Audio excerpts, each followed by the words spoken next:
Alright, so Tyler, we got your G right here, and I had people ask what fitment you have. So these are what the stock rays, right? Yeah, they're the stock 19-inch rays that they came from 2005 through 2007 G35 Coupes. Cool. And they actually have the same similar style from the sedans, but they only have it in 18-inch size. But these are the 19s right over here. Yeah, the staggered ones. Yeah, they're staggered 225s in the front and 245s in the back.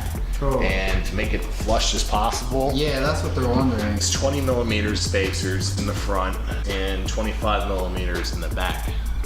So 20 in the front and 25 in the back? That's correct. All right. Cool, man. Thank you. Now people can space out their wheels like that. Cool, man. Thanks for watching this episode of Mills Garage. Make sure to like and comment below and share the video, and we'll see you next time.